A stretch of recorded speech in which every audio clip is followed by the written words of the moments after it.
नमस्कार, आप देख रहे हैं एक्शन स्पोर्ट्स और मैं हूं लव कुमार। हमारे खास प्रोग्राम में आपका स्वागत है।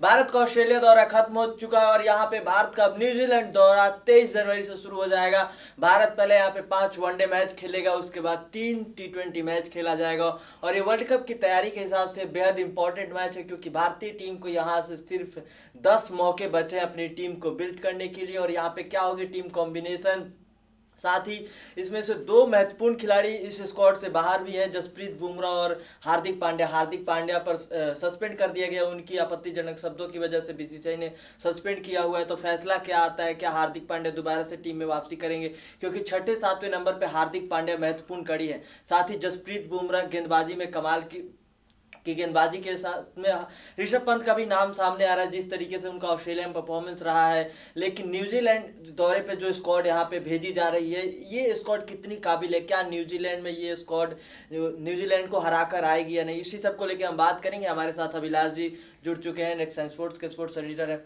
सर, दो तीन खिलाड़ी तो पहले बात इस स्क्वाड से मिसिंग है, लेकिन फिर भी विराट कोहली वर्ल्ड कप की तैयारी के हिसाब से यहाँ पे इसको लेके चल रहे हैं कि 5 मौके हैं न्यूजीलैंड में, उसके बाद भारत में ही आपको आखिरी के 5 वनडे खेलने हैं। न्यूजीलैंड दौरे को आप कैसे देखते हो? देखिए लव, सबसे बड़ी बात यह है कि भारत और न्यूजीलैंड के बीच जो सीरीज शुरू होनी है, ये वर्ल्ड कप से पहले शायद भारत की सबसे टफ सीरीज है। क्योंकि ऑस्ट्रेलिया की हमने कंडीशन देखी, जब वो ऑस्ट्रेलिया में नहीं चले तो भारत के लिए वो इजी सीरीज हो जाएगी जो फेब में होगी। लेकिन यहाँ पर क्या है कि यहाँ न्यूजीलैंड की टीम पूरी तरह से तैयार है। ये वो न्यूजीलैंड टीम नहीं है जो हर बार सेमीफाइनल में कटती थी। ये वो न्यूजीलैंड टीम है जो सामने वाली टीम को बहुत बुरी तरह मार सकती है दुनिया के किसी भी ग्राउंड पर। नो डाउट इंडिया भी है उस लिस्ट में, लेकिन यहाँ पर भारत के लिए उतना आसान नहीं होगा, क्योंकि आधे से ज़्यादा प्लेयर्स तो पहली बार न्यूजीलैंड जा रहे हैं। दूसरी बात क्या है कि इस बार दो लोगों का कंपटीशन देख रहा है, केन विलियमसन और विराट कोहली। दोनों दुनिया भर में मशहूर हैं अपनी शॉट्स के लिए, अपनी एक बेहतरीन पारी के लिए, अपनी कंसिस्टेंसी के लिए। तो यहाँ पर विराट कोहली को भी पता है कि नंबर 1 बने रहना है तो केन विलियमसन से उलझना ज़रूरी है। और मुझे लगता है कि जिस तरह से न्यूजीलैंड की टीम पिछले 8-9 महीनों में रिबिल्ड हुई है, सीफर्ट उनके एक बेहतरीन कीपर हैं, प्लस उसके बाद इनके पास कोलिन इंग्रम जैसा एक पिंच हिटर है, उसके बाद रॉस टेलर ज़बरदस्त फॉर्म में है, मार्टिन गप्टिल ज़बरदस्त फॉर्म में है। तो अप दी ऑर्डर और डाउन दी ऑर्डर इनकी टीम बैलेंस्ड है। जो थोड़ा बहुत इनको दिक्कतें आ रही है वो आ रही हैं बॉलिंग में, क्योंकि बॉलिंग इनकी बहुत ज़्यादा मजबूत अभी नहीं है। हालांकि ट्रेंट बोल्ट ज़रूर है इस टीम में, लेकिन कहीं ना कहीं न्यूजीलैंड की टीम बॉलिंग में कंपेरेटिवली भारत से नीचे है। लेकिन अपनी कंडीशंस में when it comes to New Zealand, वहां पर ये टीम थोड़ा सा ज़्यादा खतरनाक है, क्योंकि न्यूजीलैंड में ग्राउंड छोटे होते हैं, हवा लहरती है, पिच में घास होता है, तो उतना आसान नहीं होता। और भारत के लिए भी जैसे इंस्टेंट कोलैप्स कई दफ़ा मैच में हो जाते हैं, जो हमने ऑस्ट्रेलिया के खिलाफ पहले वनडे मैच में देखा। तो वो उस कोलैप्स से बचना ज़रूरी है। अब तो चलिए प्रैक्टिस लेकर जा रहे हैं, अब वनडे टीम में भी कुछ कॉन्फिडेंस आया है, धोनी की फॉर्म में वापसी हुई है। तो मुझे लगता है कि न्यूजीलैंड की सीरीज टफ होने वाली है, लेकिन मैं प्रेडिक्ट कर रहा हूँ 3-2 से भारत जीतेगा। 3-2 से भारत जीतेगा। 3-2 का आंकड़ा भी बेहद यहाँ पे दिलचस्प है, क्योंकि एक मैच का इधर उधर और फिर पूरे तरीके से पासा पलट सकता है। टीम इंडिया की गेंदबाजी को कैसे देखते हो, क्योंकि जसप्रीत बुमराह इस स्क्वाड में नहीं है, रेस्ट दिया गया है। जाहिर सी बात है, जिस तरीके से उन्होंने गेंदबाजी की पूरे टेस्ट सीरीज के दौरान ऑस्ट्रेलिया में, उससे पहले टी20 में लगातार मैचेस खेल रहे थे, रेस्ट की जरूरत भी थी। यहाँ पे भुवनेश्वर कुमार और मोहम्मद शमी दोनों फॉर्म में है, लगातार यहाँ पे गेंदबाजी करा रहे हैं। मोहम्मद शमी टेस्ट से ही गेंदबाजी करा रहे हैं, भुवनेश्वर कुमार शानदार फॉर्म में रहे वनडे सीरीज में। लेकिन इन दोनों के अलावा अगर हम पेस अटैक की बात करें तो टीम इंडिया का कोई अभी वैसा गेंदबाज नहीं है जिस पे 100% फेथ के साथ आगे बढ़ सके। तो अगर किसी मैच में 3 पेसर्स के साथ उतरने की जरूरत पड़े तो आप किस यहाँ पे खिलाड़ी के साथ जाओगे? देखिए वनडे की अगर बात की जाए लव, ये भारत ने देखिए एक्सपेरिमेंट भी किया था अभी जो तीसरे वनडे में। यहाँ पर आपको एक ऑलराउंडर चाहिए, फास्ट बॉलिंग ऑलराउंडर। आप ठीक है जडेजा से काम चला जरूर रहे हैं, लेकिन आपको फास्ट बॉलिंग ऑलराउंडर की बहुत ज्यादा जरूरत है। विजय शंकर ने कोई बॉल बुरा नहीं डाला। विजय शंकर की बैटिंग क्या होगी ये नहीं मालूम मुझे, क्योंकि पहले जो उनकी बैटिंग थी वो कंपेरेटिवली हार्दिक पांड्या से तो बेटर नहीं थी। When it comes to batting, Hardik Pandya, Jadeja और इनसे ज़्यादा भारी हैं। अब उन पर क्या केस चलता है, क्या डिसीजन आता है, लेकिन उससे पहले भारत के पास मौका है अपने विकल्प को तराशने का। अगर आपको देखना है तो आप विजय शंकर को 4-5 नंबर पर भेज के एक बार बैटिंग ऑर्डर को जो है सेट करने की कोशिश कर सकते हैं। तो मुझे लगता है कि विजय शंकर का भी एक क्रूशियल मोमेंट है। गेंदबाजी में मैं ये मानता हूँ कि विजय शंकर बेहतर है, और मुझे लगता है कि अब न्यूजीलैंड जब भारत जाएगा तो यहाँ पर हो सकता है कि जडेजा प्लेइंग 11 में ना खेले। आपके दोनों रिस्ट स्पिनर का खेलना बड़ा जरूरी है, क्योंकि इन्होंने पिछले 1-1.5 साल में बड़ा आतंक मचाया हुआ था, टीमों को परेशान किया था। एक मिस्ट्री फैक्टर जो होता है वो चलता है। चहल को देखिए इतने मैचेस बाद खिलाया, मुझे लगा कॉन्फिडेंस डाउन होगा, लेकिन अब पहले मैच में कमाल की गेंदबाजी, बहुत जबरदस्त गेंदबाजी, 42 रन देकर 6 विकेटें निकाली। उसके बाद कुलदीप यादव भी अच्छी फॉर्म में है। तो मुझे लगता है कि यहाँ पर अगर खिलाना है तो भारत के पास विकल्प है, और ये अच्छी बात है, ये खतरे की बात नहीं है कि भाई चलिए बुमराह भुवनेश्वर अगर ना भी हो तो हमारे पास ऐसा बॉलिंग अटैक है। तीसरा पेसर जो हम ढूंढ रहे थे, मुझे लगता है वो मोहम्मद शमी के रूप में वो खोज खत्म हो गई है।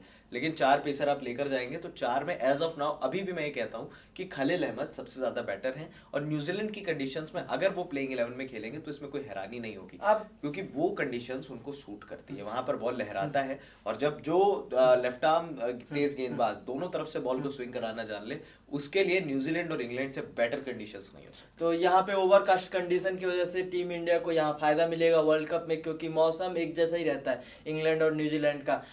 मेरा सवाल ये था कि यहाँ पे खलील अहमद को एक मौका मिला, मोहम्मद सिराज ने अपने डेब्यू किया दूसरे मैच में, दोनों का दिन खराब रहा था, उस दिन विकेट हाथ नहीं लगे थे और रन्स भी ज़्यादा दे दिए थे। आपको नहीं लगता कि यहाँ पे खलील अहमद को दूसरे वनडे मैच में मौका देना चाहिए, या अब न्यूजीलैंड के प्लेइंग स्क्वाड में इनको शामिल करके मुझे लगता है कि खलील अहमद को देना चाहिए मौका, और खलील अहमद शायद खेलेंगे भी, ऐसा लगता भी है, क्योंकि केदार जाधव भी आ गए हैं और अच्छी फॉर्म में है, तो एक एक्स्ट्रा गेंदबाज भारत के पास रहेगा। तो फिर विराट रिस्क ले सकते हैं खलील को खिलाने का। हो सकता है 4 पेसर और 1 स्पिनर के साथ भारत उतर जाए, क्योंकि वहां पर कंपेरेटिवली पिच जो है वो फास्ट होगी, बॉल तेज आएगा। और ये जो न्यूजीलैंड के जो मैदान है यहाँ पर, चलिए श्रीलंका और ये सब के मैचेस छोड़िए क्योंकि इनका बैटिंग ऑर्डर नहीं है, लेकिन भारतीय टीम जब यहाँ पर जाएगी तो ये 300-350 वाली पिचेस होती हैं। यहाँ पर आपको ऑस्ट्रेलिया टाइप नहीं मिलेगा 200-250 वाले, क्योंकि अगर हमारी गेंदबाजी अच्छी रहेगी तो उनकी भी अच्छी रहेगी अपनी कंडीशंस में। तो ये भारत भी जानता है कि न्यूजीलैंड में हमेशा हाई स्कोरिंग मैचेस ज्यादा होते हैं। ये आज से नहीं हो रहे हैं, ये तब से हो रहे हैं जब सचिन तेंदुलकर खेला करते थे। सचिन, सहवाग, 392 हमने बनाए हैं न्यूजीलैंड में। तो ऐसा नहीं है कि न्यूजीलैंड को हम मार नहीं सकते, न्यूजीलैंड को हम आसानी से हरा सकते हैं, लेकिन कहीं ना कहीं थोड़ा सा भारत का जो बैटिंग ऑर्डर का जो विकल्प है, अब मेरे हिसाब से अगर राइडू नहीं थे तीसरे वनडे में तो राइडू को अब मत खिलाइए, अब उनको आप कर दीजिए ड्रॉप में। मैं नहीं मानता कि राइडू आपके वर्ल्ड कप में जाने लायक है। केदार जाधव को आप प्रिपेयर कर दीजिए, आपका बैटिंग ऑर्डर ऑलमोस्ट सेट होता दिखाई दे रहा है। नंबर 6 का जो विकल्प है, हो सकता है ऋषभ पंत आकर T20 में कुछ बेहतर कर जाए। दिनेश कार्तिक भी एक अच्छे विकल्प है।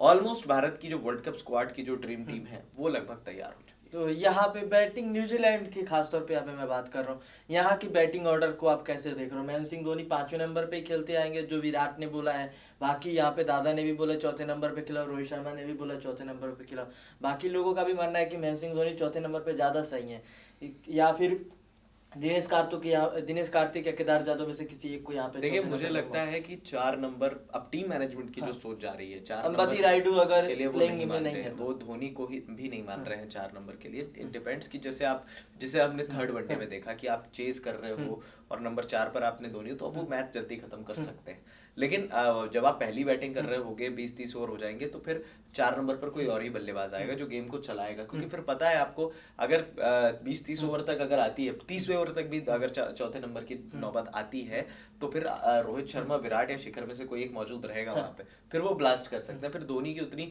जरूरत नहीं होगी। But when it comes to chase, वहां पर शायद धोनी को ये, क्योंकि धोनी का देखिए, मैं ये बात तय दावे के साथ कह सकता हूँ, नॉट इवन टीम मैनेजमेंट के हिसाब से उनकी परफेक्ट पोजीशन नंबर 5 है, लेकिन कहीं ना कहीं अगर उनकी जरूरत पड़ेगी तो वो नंबर 4, नंबर 5, नंबर 6 पर खेल सकते हैं। ऐसा नहीं है, धोनी का ऑर्डर, बैटिंग ऑर्डर फ्लेक्सिबल हमेशा से रहा है, उनकी कप्तानी से हम देख रहे हैं, जहां उनको जरूरत लगती है टीम उनको वहां भेजती है। और मुझे लगता है ये इनका इतना विषय नहीं है चिंता का। मैं ये देखना चाह रहा हूँ कि बाकी बल्लेबाज क्या कर रहे हैं। केदार जाधव ने रन्स कर दिए, दिनेश कार्तिक ने एक हल्की फुल्की भबक दिखाई दी, लेकिन वो भी एक अच्छी फॉर्म पकड़ लेंगे। यहाँ पर अंबती रायडू से रन्स नहीं हुआ, और अब ये वो टाइम नहीं है जो आप मौके देते जाएंगे, और क्योंकि अब देखिए 10 मैच रह गए, लब 10 मैचेस में आपको सबको ट्राई करना है, सबको मिला के एक टीम बिल्ड करनी है, अपना प्लेइंग 11 कॉम्बिनेशन बनाकर खत्म करना है। तो ये जो है, अब यहाँ पर आप मौके देते चले जाएंगे। अब आप देखिए न्यूजीलैंड के खिलाफ 5 वनडे, यहाँ रायडू नहीं चलेंगे, मुझे जो लग रहा है, अगर नहीं चले, भारत आप आ गए, उनको आपने टीम में रखा, भारत में वो रन मार देंगे, फिर आप इंग्लैंड जाओगे फिर परेशान। इससे बेहतर है ना कि जो आपके पास विकल्प खुल गया है कि भाई जादव ने बाहर रन कर दिए, कार्तिक ने कर दिए, तो उनको रखो आप स्क्वाड में। आपके पास अगर एक तो भाई आपको लेफ्ट हैंडर चाहिए ही होगा, और मुझे लगता है कि ऋषभ पंत ने, वो तो अच्छा हुआ सिडनी से पहले टीम डिसाइड हो गई, लेकिन अगर सिडनी टेस्ट के बाद डिसाइड होती टीम तो ऋषभ पंत 100% स्क्वाड में होते। अच्छा, यहाँ पे आपको जैसा मुझे लग रहा है कि रायडू को यहाँ पे विराट कोहली मौका देंगे, क्योंकि 5 वनडे मैच खेलने हैं और 1-2 मैच में तो रायडू यहाँ पे चौथे नंबर पे जरूर खेलते नजर आएंगे। आपको क्या लगता है? देखिए रायडू का ये है कि थोड़ा बहुत पसंद भी होती है, विराट की भी पसंद है, धोनी की भी पसंद है। वर्ल्ड कप में भी वो कुछ ऐसे ही गए थे और वर्ल्ड कप में उन्होंने पूरे डुबा दी थी भारत की नैया। तो मुझे लगता है कि अंबती रायडू मेरे हिसाब से बाहर की कंडीशंस में, देखिए कई दफा क्या होता है कि मैंने वही उस दिन भी यही बात कही थी कि कुछ बल्लेबाज जो होते हैं या कुछ गेंदबाज होते हैं वो कंडीशंस पे मैटर करते हैं। मोहम्मद शमी को आप बाहर खिलाते हैं, बाहर वो विकेट ले रहे हैं, आप भारत में खिलाएंगे वो इतने इफेक्टिव नहीं होंगे। बाकी आप ईशांत शर्मा को बाहर खिला रहे हैं वो इफेक्टिव है, अंदर खिलाएंगे नहीं इफेक्टिव होंगे। ऐसी बल्लेबाजी में भी है, बल्लेबाजी में विराट को आप बाहर खिला दीजिए, विराट रन्स करेंगे। अंबती रायडू को आप बाहर खिलाएंगे वो नहीं करेंगे। वो इंडियन पिचेस, वो उनका बैट स्विंग ही देख के पता लगता है, वो जो जिस तरह से वो स्टांस लेते हैं, ये नीचे रहता है उनका बैट। तो बैट जब नीचे रहेगा तो फिर आप जो बाउंसी विकेट्स आएंगे, जब आपको शॉर्ट पुल करने पड़ेंगे, कट मारने पड़ेंगे, तो वो आपसे नहीं लगेंगे। जो कोलैप्स देखने को मिला है, एक्सपेक्ट करते हैं वो हार्ड बॉल, उसके बाद वो फिर बॉल लो रह जाता है तो फिर आउट होकर चले आते हैं। इतने वाहियात तरीके से वो जो आउट हुए हैं पहले वनडे में, मतलब ऐसा लगा कि इनको खेलना ही नहीं आ रहा। केन रिचर्डसन की बॉल कोई बुरी नहीं थी। अब अगर विराट कोहली उस गेंद पर होते तो वो सिंपल स्ट्रेट ड्राइव खेलते। इन्होंने क्या किया, बैक फुट पर जब आप पेसर को खेलोगे तो फिर दिक्कत की तो आपको आएंगी। मुझे लगता है कि यहाँ पर थोड़ा सा रायडू को भी काम करना पड़ेगा अपनी बैटिंग। तो रायडू को काम करना पड़ेगा, देखना होगा कि पहले दूसरे वनडे में यहाँ पे प्लेइंग 11 में जगह बना पाते हैं या नहीं। और जो भी अपडेट्स होंगे उसके साथ हम बने रहेंगे। फिलहाल इस प्रोग्राम में इतना ही। आप हमारे नेक्स्ट स्पोर्ट्स को सब्सक्राइब कर लें। नमस्कार।